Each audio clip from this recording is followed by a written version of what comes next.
Good morning छात्रों। आज हम लोग प्रकाश चैप्टर के भाग 6 में चले आए हैं, जहाँ पे हम लोग प्रकाश के वर्तन को अच्छे से समझेंगे एवं हम लोग प्रकाश के वर्तन से संबंधित कुछ नियमों को तथा कुछ घटनाओं को देखेंगे। इससे पहले मैंने तुम लोग को एक इंट्रोडक्टरी क्लास दिया था प्रकाश के वर्तन के ऊपर, जहाँ पे तुम लोग को बताया गया था कि प्रकाश का वर्तन क्या होता है एवं एक छोटा सा एक्सपेरिमेंट कांच के ग्लास में पानी एवं पेंसिल द्वारा हमने प्रकाश के वर्तन को समझा था। तो प्रकाश का वर्तन यानी जिसको इंग्लिश में बोला जाता है रिफ्रैक्शन ऑफ लाइट, इसको हम लोग आज अच्छे से समझते हैं। तो मैंने जैसा कि पहले क्लास में ही कहा था कि प्रकाश का वर्तन क्या है। जब प्रकाश की रेखा एक माध्यम से दूसरे माध्यम में प्रवेश करती है, माध्यम मतलब मीडियम, वह मीडियम जिससे होके प्रकाश गुजर रही है। प्रकाश किन मीडियम में से गुजर सकता है? जो पारदर्शी हो, स्वच्छ हो, जैसे कांच हो गया, पानी हो गया, हवा हो गया। तो यहाँ पे मैंने ऐसा ही दो माध्यम लिया हूँ। देखो, ये ऊपरी माध्यम जो है ये है हवा तथा निचला माध्यम जो है ये है वाटर या पानी। यहाँ पे तुम लोग कांच भी या ग्लास भी ले सकते हो। अब देखो, हवा जो है ये कैसा माध्यम है? विरल माध्यम, रेयर माध्यम है। रेयरर माध्यम है, मतलब यहाँ पे जो प्रकाश हवा के अणु हैं, जो उसके कंस्टिट्यूएंट कंपोनेंट है वो एक दूसरे से दूर दूर है, मतलब उसके अणु एक दूसरे से दूर दूर है, ज़्यादा घना नहीं है। लेकिन वैसे पानी में क्या होता है, पानी के जो अणु होते हैं वो आपस में एक दूसरे के काफ़ी करीब होते हैं, इसलिए वो ज़्यादा सघन होते हैं। तो ये हो गया विरल माध्यम या रेयरर मीडियम, और इसको कहा जाता है सघन माध्यम या डेंसर मीडियम। तो देखो, हम एक प्रकाश का किरण जो मैंने यहाँ पे ब्लू कलर से बनाया हूँ रेखा AO, XY क्या है? XY वह सतह है जो एयर मतलब रेयरर मीडियम और पानी अर्थात सघन माध्यम को विभाजित कर रही है। तो XY जो है वो हम लोग का वह सतह है जो दोनों माध्यमों को अलग कर रही है। एवं N और P, ये तुम लोग रिफ्लेक्शन में भी पढ़े हो, परावर्तन में भी पढ़े हो। N और P क्या है? N और P है अभिलंब यानी नॉर्मल। किस जगह पे नॉर्मल? वह बिंदु जहां पे इंसिडेंट रे या आपतित किरण आके इस सतह से या सतह में मिल रही हो, मतलब पॉइंट O पर NP जो है ये नॉर्मल है, परपेंडिकुलर है। ठीक है। तो और हम लोग यहाँ पे क्या देख रहे हैं? हम लोग देख रहे हैं AO जो है ये हम लोग का अपतित किरण यानी इंसिडेंट रे। किस एंगल से इंसिडेंट हो रहा है? एंगल I से, इंसिडेंट एंगल। एवं अपतित होने के पश्चात, इंसिडेंट होने के पश्चात देखो ये OB अर्थात OB जो है ये हम लोग का वर्तित किरण है यानी रिफ्रैक्टेड रे है। एवं ये किस एंगल से रिफ्रैक्ट हो रहा है? नॉर्मल के साथ, एंगल R के साथ। तो यहाँ पे तुम लोग इस चित्र में ध्यान दे के अगर देखोगे तो देख पाओगे कि एंगल ऑफ इंसिडेंट जो है एंगल I, वह एंगल ऑफ रिफ्रैक्शन से काफी ज्यादा है। अर्थात ये जो किरण जिसको सीधा अगर जाने पर अगर ऐसा होता, वो सीधा नहीं जाके क्या हो रही है, ये जो अभिलंब बना हुआ है अभिलंब के तरफ झुक जा रही है, मुड़ जा रही है। ठीक है। इसी घटना को बोला जाता है प्रकाश का वर्तन।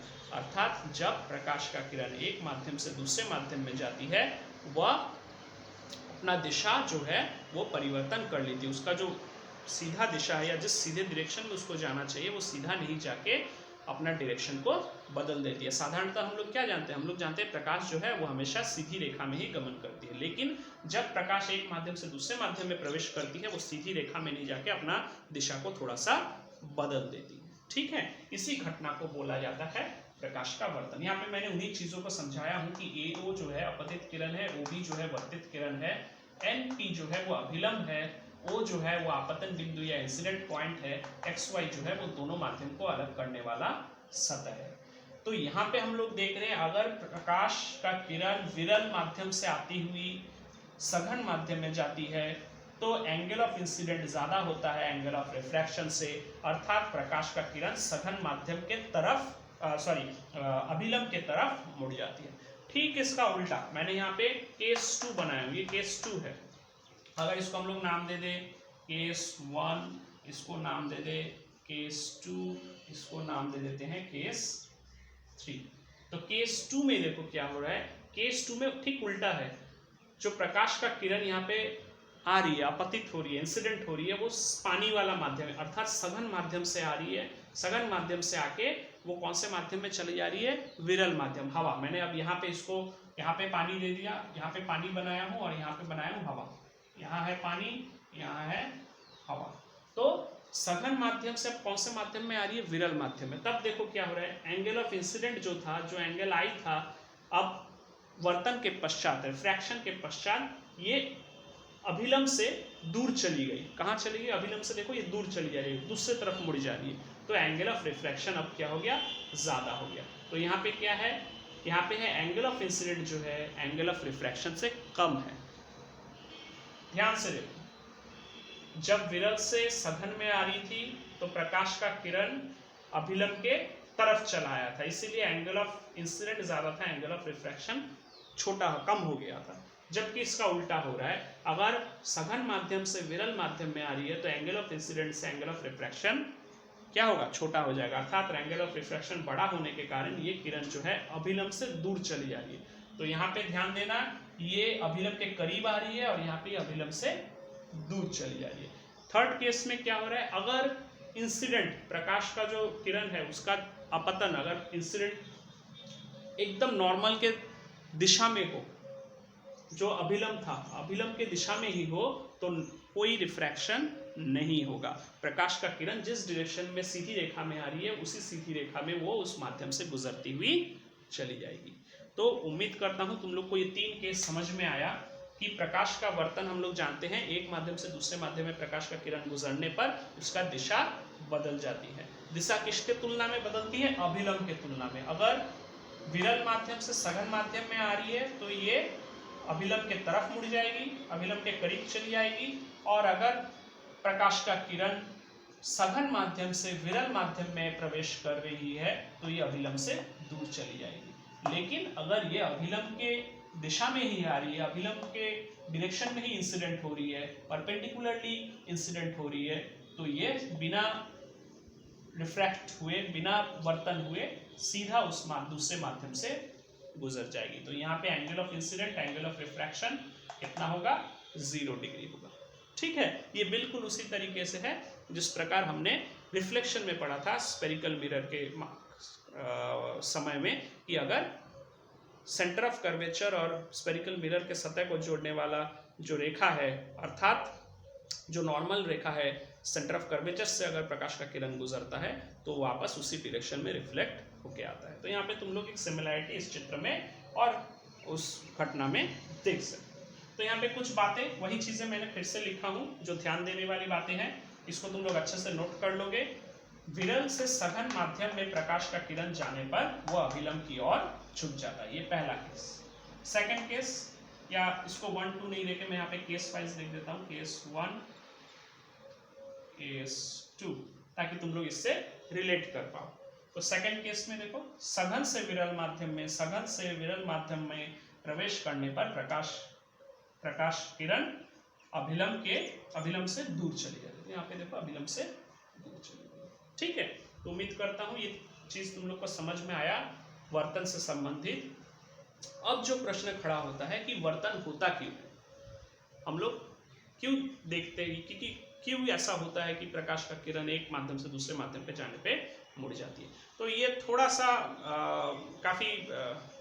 थोड़ा सा जटिल है तुम लोग के लिए, अब इसलिए हम लोग उतने डिटेल्स में नहीं जाएंगे। केवल तुम लोग इतना जान लो कि वर्तन का कारण ये है कि प्रकाश का जो किरण है उसका गति अलग अलग माध्यम में अलग अलग होती है। ठीक है, अगर प्रकाश पानी से गुजर रहा है तो उसका गति अलग होगा, अगर वो हवा से गुजर रहा है तब उसका गति अलग होगा, अगर वो कांच से गुजर रहा है तब उसका गति अलग होगा, और अगर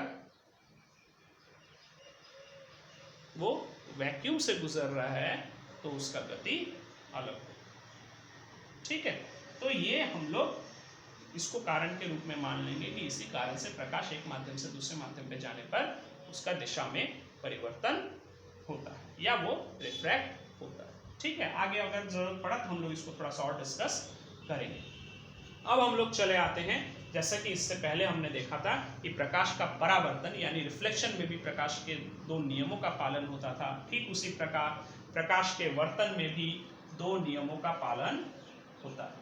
कौन सा 2 नियम है? पहला नियम काफी मिलता जुलता है, क्या कहता है?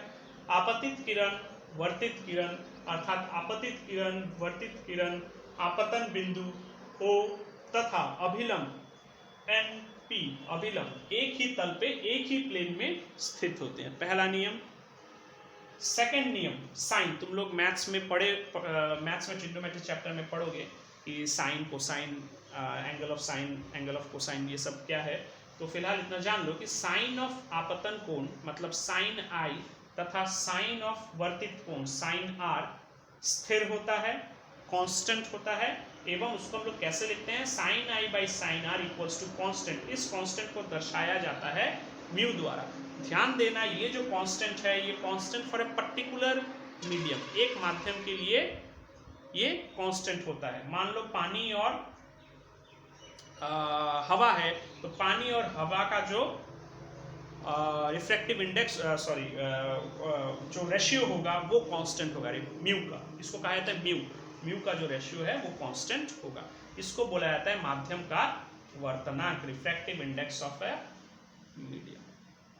ठीक है, तो दो नियम तुम लोग अच्छे से याद रखना कि आपतित किरण, वर्तित किरण, पॉइंट ऑफ इंसिडेंट या आपतन बिंदु तथा अभिलंब एक ही सतह पर होती है। दूसरा, किसी भी माध्यम के लिए साइन ऑफ आई एवं साइन ऑफ आर जो है ये स्थिर होता है, कांस्टेंट होता है, और इसी को बोला जाता है उस माध्यम का वर्तनांक, refractive index of the medium. तो रिफ्रैक्टिव इंडेक्स क्या है, इसके परिभाषा को तुम लोग खुद से लिखोगे, ये तुम लोग का टास्क रहा। हम लोग एक और चीज आज थोड़ा सा देख लेते हैं, वो है अगर एक ग्लास के साथ तुम लोग इस बोर्ड वर्क का स्क्रीनशॉट ले लेना और इसके ऊपर अपना क्लास नोट रेडी करोगे। मैं थोड़ा सा समय दे रहा हूं, तुम लोग इसका स्क्रीनशॉट ले लेना।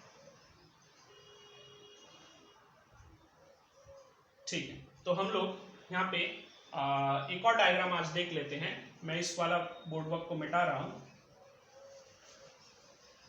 अगर एक कांच का स्लैब ले, जैसे घर में तुम लोग का माचिस का डिब्बी होता है, माचिस का डिबिया तुम लोग देखे हो, अगर मान लो वो माचिस का डिबिया जो है कांच का बना है, पूरा सॉलिड कांच का, पारदर्शी, तो जिस प्रकार का वस्तु बनेगा वह वस्तु कहलाता है ग्लास स्लैब। तो ग्लास स्लैब, कांच का स्लैब। मैंने कहा माचिस का डिब्बी, माचिस का डिब्बी कैसा होता है, माचिस का डिब्बी कुछ इस प्रकार का होगा, देखना ये माचिस का डिब्बी होता है। तो अगर इस माचिस के डिब्बी को हम लोग मान लेते हैं पूरा कांच का बना हुआ है, सॉलिड कांच का, ठोस कांच का, पारदर्शी कांच का, तो जो चीज बनेगा वो कहलाता है ग्लास स्लैब। अब ये glass slab A B C D E F G, ठीक है।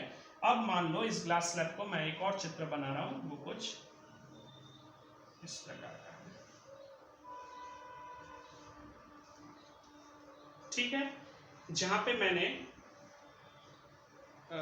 या तुम लोग थोड़ा सा इसको और चौड़ा मान लो,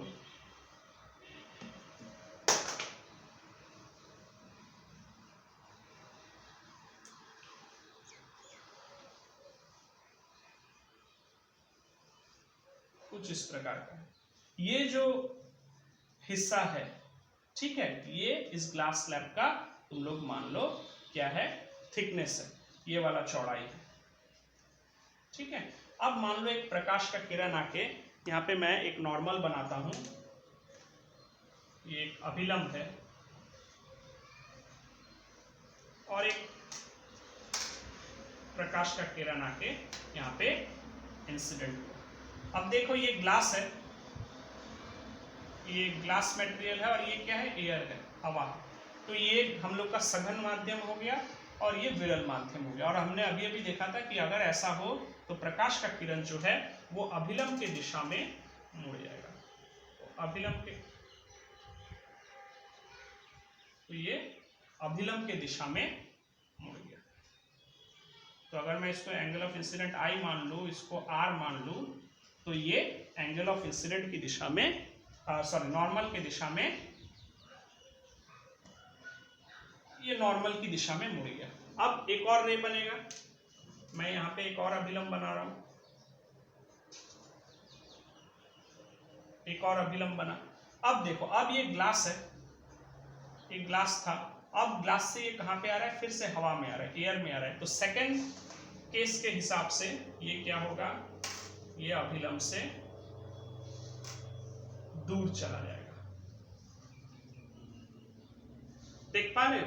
तो पहला क्या हुआ, एयर से जब ग्लास के अंदर आया ये अभिलंब के तरफ मुड़ गया, और फिर जब अभिलंब से ग्लास से हवा की ओर बाहर निकल रहा है, सघन से विरल में जा रहा है, अभिलंब से दूर चला गया, तो ये एंगल हो जाएगा तब एंगल ऑफ इंसिडेंट, और ये हो जाएगा एंगल ऑफ रिफ्लेक्शन। इसको मैं प्राइम द्वारा दर्शा रहा हूँ, ठीक है, समझ में आया।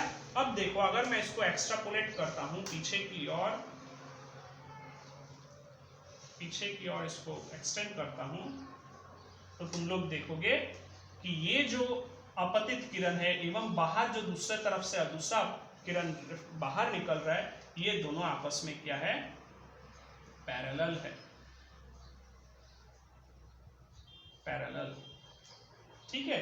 तो ग्लास स्लैब के इस घटना को तुम लोग थोड़ा सा याद रखोगे कि एक ग्लास स्लैब से, एक ग्लास के टुकड़े से, जब तुम लोग इसको, मेरे वीडियो के नीचे एक चित्र भी आ रहा है, तुम लोग उसमें देख पाओगे उस चित्र में बड़े अच्छे से कि किस प्रकार प्रकाश का किरण ग्लास स्लैब से जब गुजरता है वो दो बार वर्तित होता है। एक बार विरल माध्यम से सघन माध्यम अर्थात एयर से ग्लास में आने के पश्चात वर्तित होगा, और सेकंड टाइम फिर ग्लास से हवा में निकलते वक्त भी वो वर्तित होगा। ये जो तुम लोग नीचे एक चित्र देख रहे हो उसमें काफी अच्छे से समझ में आ रहा होगा। और जो ये बाहर निकलने वाला किरण है एवं जो अपतित किरण है, ये एक दूसरे का समानांतर है, पैरेलल है। केवल इनमें जो देखा जाता है वो देखा जाता है इनमें लैटरल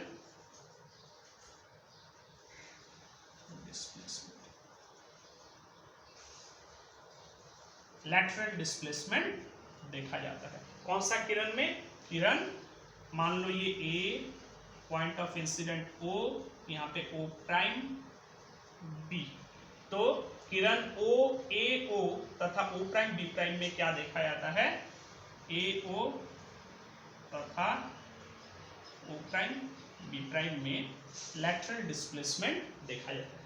केवल ये अपने जगह से शिफ्ट होता है, अर्थात ये दोनों एक दूसरे का पैरेलल भी होता है। तो उम्मीद करता हूँ तुम लोग को आज का क्लास समझ में आया, अच्छा लगा। हम लोग नेक्स्ट डे कंटिन्यू करेंगे, जहाँ पे हम लोग रिफ्रैक्शन का प्रयोग करके जो वस्तुएं हम लोग इस्तेमाल करते हैं, जिनमें से सबसे कॉमन वस्तु है लेंस, उसके बारे में हम लोग पढ़ाई शुरू करेंगे। तुम लोग सुरक्षित रहना, सावधान रहना।